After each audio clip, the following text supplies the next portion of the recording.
a gente tem uma função f de x e a gente tem dois pontos A e B. A gente tem uma reta secante que corta essa função nos pontos A e B.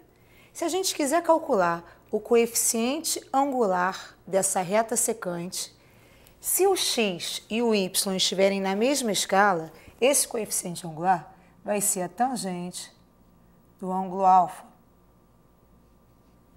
Tangente essa que é um ΔY, quer dizer, uma variação de y, sobre um ΔX, que é uma variação do x. Bom, primeira coisa, o que o coeficiente angular da reta mede? O coeficiente angular, como ele faz o ΔY sobre o ΔX, ele está medindo uma taxa porque é um quociente, de variação porque é um ΔY.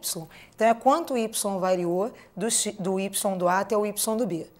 E um ΔX, que é uma variação do x, que é quanto o x variou do x do B para o x do A. Bom, então o coeficiente angular da reta secante é ΔY sobre ΔX. Só que o ΔY pode ser escrito como um f de x menos um f de x0 sobre o ΔX, que é x menos x0, né? ΔY, aqui essa diferença de y é y menos y0. ΔX é x menos x0. Bom, então aqui a gente tem o coeficiente angular da reta secante. Mas o nosso interesse agora é encontrar uma reta tangente. Mas como definir essa reta tangente? A gente diz que a reta tangente é a posição limite da reta secante quando a gente faz o ponto B se aproximar do ponto A.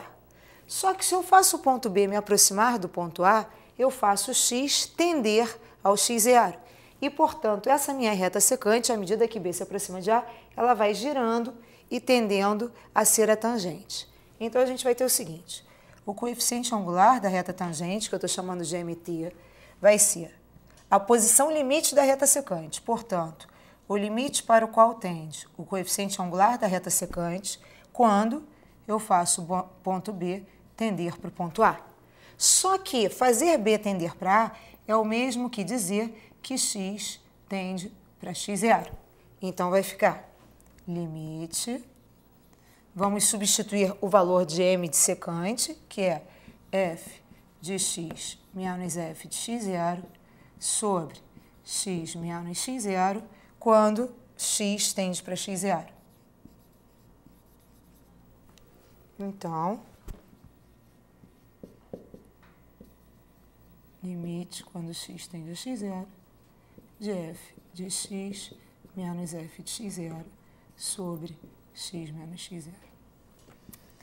A gente poderia definir isso também de uma outra forma, que é a seguinte, dizer que x tende para x0, quando a gente diz que x tende para x0, isso é o mesmo que dizer que ΔX tende a zero. Então, a interpretação disso é a seguinte, o coeficiente angular da reta tangente, ele está medindo a variação porque é uma diferença, né? Então, ele está medindo a variação da função em relação a uma variação infinitamente pequena da variável. Infinitamente pequena porque o nosso x tende a x0, ou seja, o nosso ΔX tende a zero. Então, o sentimento da derivada, o sentimento do coeficiente angular da tangente é exatamente esse. É a taxa porque é um quociente, de variação da função em relação a uma variação infinitamente pequena da variável.